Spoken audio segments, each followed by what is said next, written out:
gustazo recibir a Paula Meleante en esta mañana. ¿Cómo andás? ¿Todo bien? Muy bien, por suerte. Muchas gracias por la invitación. Gracias a vos por venir y por contarnos a través de la musicoterapia y también tu historia un poco, porque hiciste 2 años de medicina, después te fuiste por Brasil. Contame cómo llegás a la musicoterapia, que en realidad une a la medicina y a la música. Exactamente. Bueno,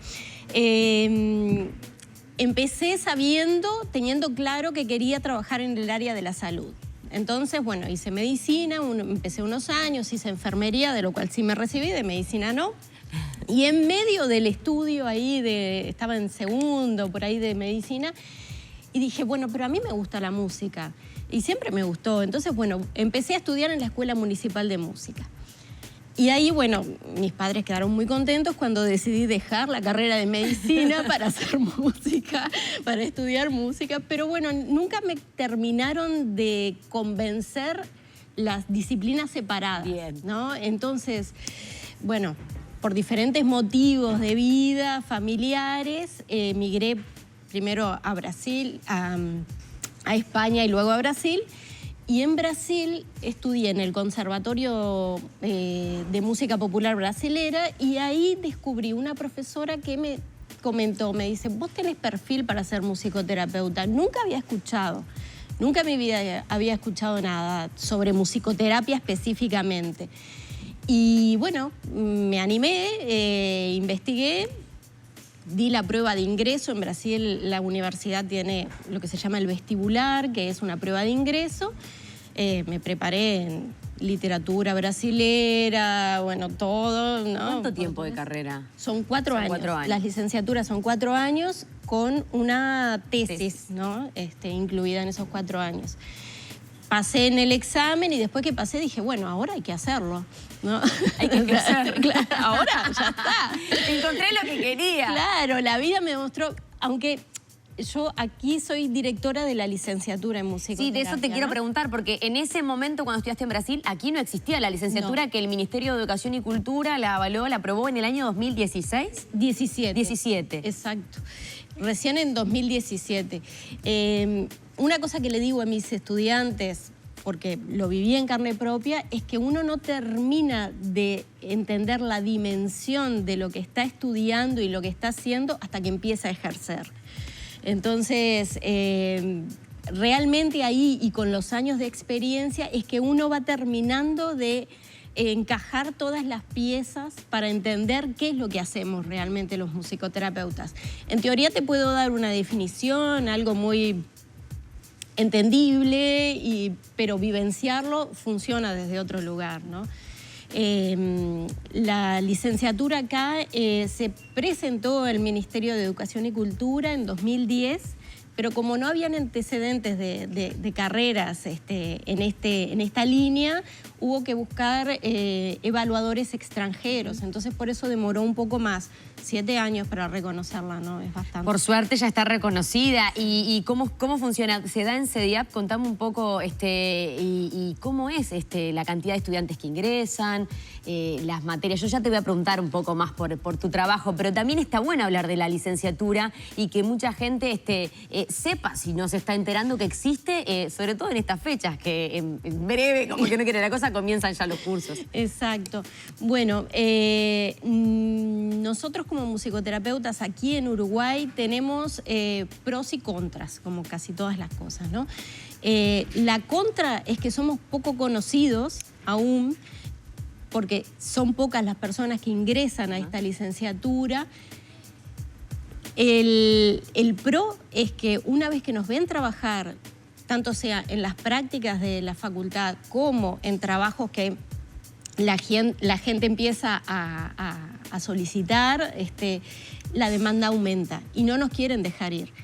Yo tengo como teoría en la parte práctica de la formación no pasar más de 2 años en instituciones privadas, porque de esa forma se ve el valor del trabajo musicoterapéutico, pero también se genera un puesto para los egresados, claro, ¿no? En la parte pública sí trabajamos abundante y no hay problema. Trabajamos en el Pereira Rosell, en la parte de quemados pediátricos, mucho con dolor, con los baños químicos que se les hacen, ¿no? Tanto con los niños como con sus familiares. Trabajamos en el Hospital Vilar de Bot, en salud mental. Tenemos algunos espacios públicos que mantenemos. Ahora los privados los vamos generando. Me gustaría quedarme en ese ejemplo del Pereira Rosell y en base a ese trabajo que hacen, contarme un poco cómo funciona la musicoterapia, cómo son estas sesiones, si hay que tener conocimiento previo, si no. Contame un poquito, sobre todo con los niños, porque la música, de hecho, la empezamos a escuchar en el vientre materno. El primer acercamiento que un bebé tiene en gestaciones en la panza de su mamá. Sí, tal cual. De hecho, ahí es donde se empiezan a formar algunos criterios que inconscientemente seguimos manteniendo después de que nacemos y a medida que vamos creciendo. Por ejemplo, el sentido del ritmo. La sangre de la madre pulsando por el cordón umbilical tiene una cierta frecuencia. Cuando esa frecuencia se altera por algún motivo, por miedo, por ansiedad, por lo que sea, ese ritmo varía, se hace irregular. Y eso el bebé lo percibe, y lo percibe como una señal de alarma. Todo eso se mantiene y después lo que sucede es que existen distintos tipos de música, ¿no? Distintos géneros musicales con diferentes características. Por ejemplo, hay un tipo de música que es música contemporánea, conocida como música contemporánea, que se utiliza mucho en las películas, en fondos sonoros de films, en fin, y que tiene más que ver con sonidos más incidentales, no algo tan previsible. Bien. Cuando nosotros escuchamos esos sonidos y esos ritmos pasan a ser irregulares, generan una cierta ansiedad en nosotros, una cierta incomodidad. Todo eso lo generamos, lo adquirimos en el vientre materno, ¿no? Es uno de los ejemplos. Después, bueno, la melodía de la voz de la madre, la prosodia, todo eso es distinto cuando estamos tranquilos y contentos a cuando estamos enojados, más allá de la intensidad, que hablemos más fuerte o menos, ¿no? El volumen, más allá de eso, es distinto el diseño de la melodía y todo eso el bebé lo percibe y lo adquiere. Entonces, en niños, por ejemplo, nosotros trabajamos desde la gestación con los bebés en la barriga de la mamá, en el vientre, hasta los últimos momentos de vida. Porque entendemos que con todas estas situaciones, el ser humano es un ser musical de por sí, aunque no lo sepa y aunque no tenga educación musical. Por lo tanto, nuestros pacientes, clientes, usuarios, como quiera llamarle, las personas que vienen a nosotros buscando ayuda o acompañamiento, no necesitan tener conocimientos formales de música. Y además, como sociedad, estamos inmersos en música, hasta sin darnos cuenta, nos acompaña en todo. En momentos de campaña electoral, con las músicas electorales, en carnaval ahora, por ejemplo, y todo eso va formando una identidad en cada uno de nosotros, ¿no? Trabajamos con personas individuales o con grupos. Bien. Y en el caso del niño, por ejemplo, Sí. ¿cuán importante puede ser y cómo actúa la musicoterapia en una situación traumática como puede ser un accidente en el que el niño termina en un centro de quemados, en el Pereira Rosell o el lugar que sea? ¿Qué lugar ocupa y cómo acompaña en esos procesos que el niño y su familia, como tú bien decías, tiene que hacer? Bueno, hay distintas vertientes en esto, aspectos que tienen que ver con lo emocional, ¿no? Como me decías esto, la parte más traumática o más de expresión de sentimientos, en fin, y una parte más fisiológica, que la música también va a actuar a nivel neurológico y endocrino en el ser humano. Entonces, podemos trabajar desde la expresión de ese trauma, el poder soltar, el poder describir, aunque no sea con palabras, la forma de tocar, la intensidad, cómo sujeta los instrumentos musicales o lo que sea que le demos, ya te digo, por fuera de lo que es educación musical, nuestros fines no son estéticos. Sí, clarísimo. Son terapéuticos, es diferente. El musicoterapeuta sí tiene que saber de música, por algo estudia, pero el quien recibe la atención no tiene por qué. Y después hay otro camino, otra vía más fisiológica, en donde se estimula la secreción de distintas hormonas, de placer, y hay formas en que el cerebro procesa la música que hacen que ese estímulo se sobreponga al momento de dolor. Todo esto tiene que ser aplicado por un profesional que estudió para esto, ¿no? Y que tiene una práctica en este sentido. Pero por eso, como te comentaba, en los baños químicos, por ejemplo, se utiliza la musicoterapia para que sea más tolerable. No es que no va a existir el dolor, pero el foco va a estar en otro lugar. Sí, como hablamos, el dolor es inevitable, pero sufrir sí se puede evitar, el sufrimiento. O disminuirlo. Y ahí es importante acompañar y sostener estos procesos. ¿Qué pasa en el caso de los niños, adultos con discapacidad? Tú hablaste de una palabra importante que recién la remarqué, acompañar. ¿Qué pasa en estos casos? ¿Cómo es el trabajo de ustedes? ¿Y cuál es, cuál es la respuesta que ven en la persona con discapacidad, en este caso que te pregunto, que acompañan y en qué tipo de discapacidades? Bueno, nosotros trabajamos, como te decía, con el ser humano, tanto en la parte de prevención, antes de que se instale algo, o rehabilitación de distintas situaciones, son cuidados paliativos también, que es acompañar la enfermedad o el tránsito del sufrimiento.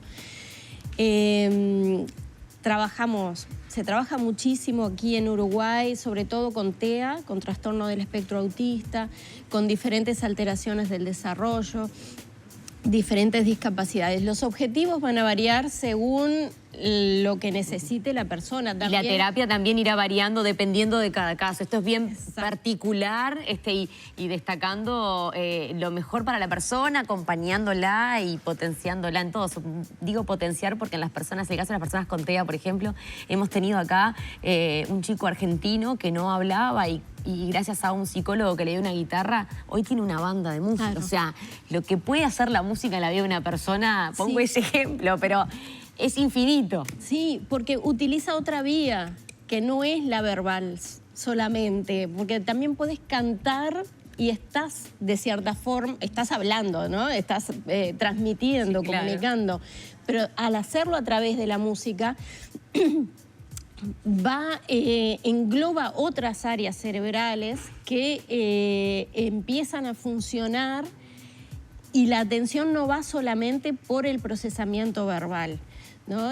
Trabajamos mucho con las llamadas funciones ejecutivas también en TEA, que tiene que ver con el control de impulsos, que tiene que ver con los tiempos de espera, por ejemplo, que son características que tienen estos trastornos que son difíciles a la hora de insertarse en nuestra sociedad, ¿no? En nuestro sistema, porque en realidad no es que esté bien o esté mal, es que son diferentes a como el sistema quiere que sean, ¿no? Y quiere que se comporten. ¿Qué pasa con los adultos mayores? Tú decías, nosotros trabajamos desde la gestación, un bebé en el vientre materno, hasta los últimos días de la vida de una persona.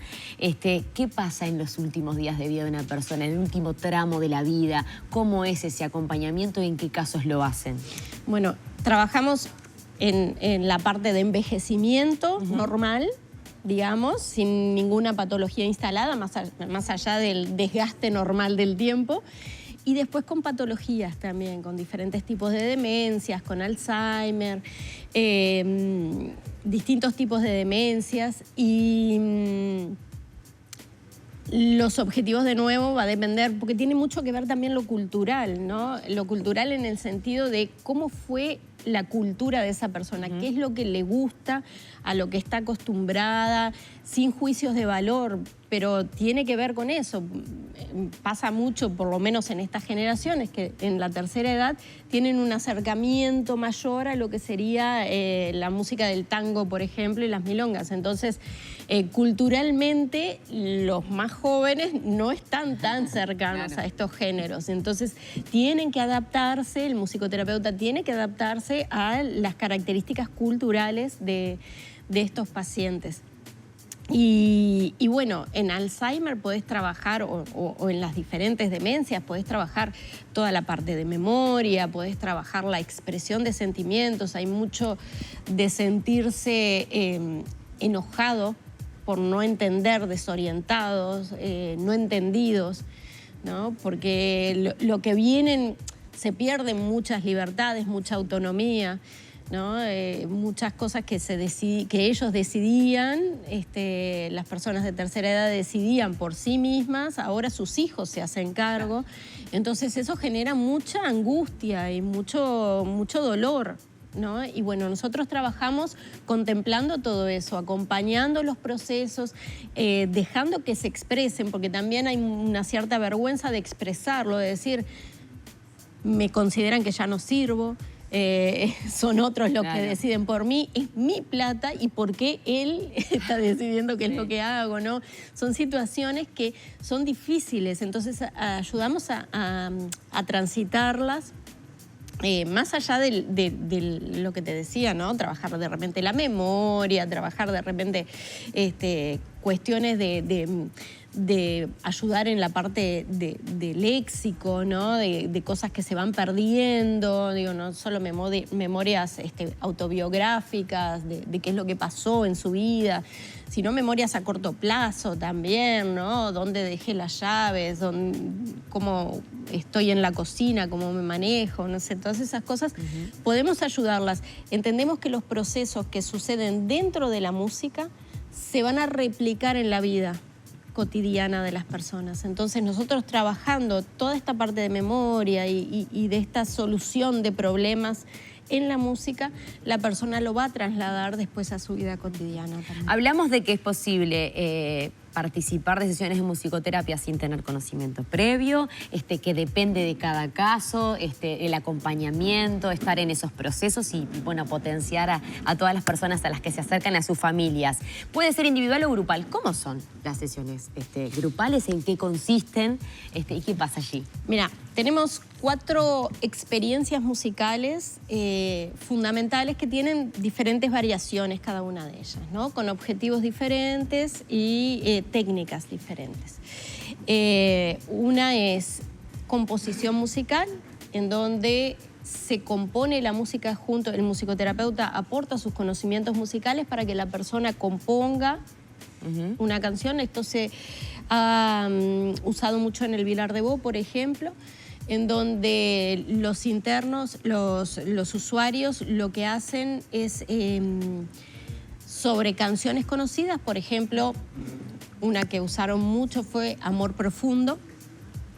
Los musicoterapeutas tocaban la música y los usuarios componían una canción de su realidad en ese momento y en esa situación. Y la componían entre varios, era grupal.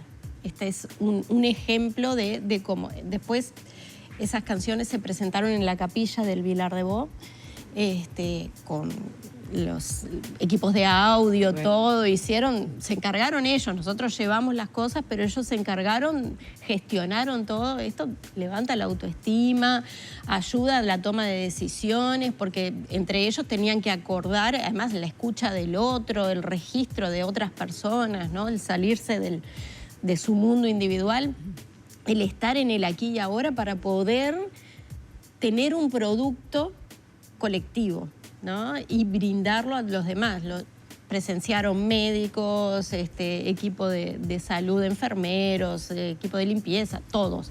Era el público y sus familias también, ¿no? Estaban en la gloria. ¡Qué divino!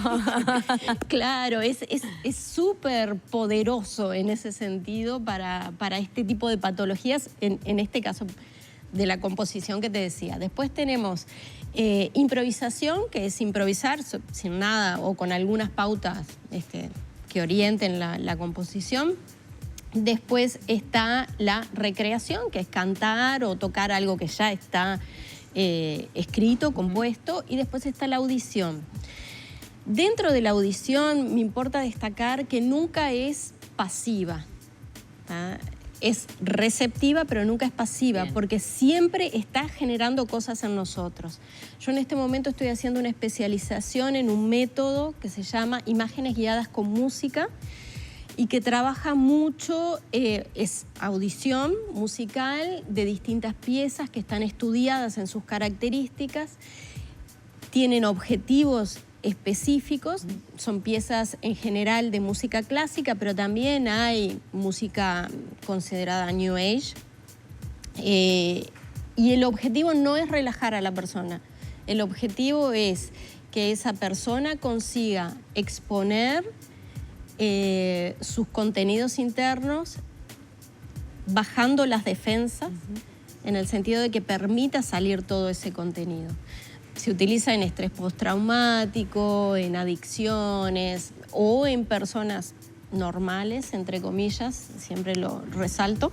Es muy difícil el límite, muy tenue el límite entre la normalidad y la normalidad. Sí, es normal, sí. Es otro camino ese.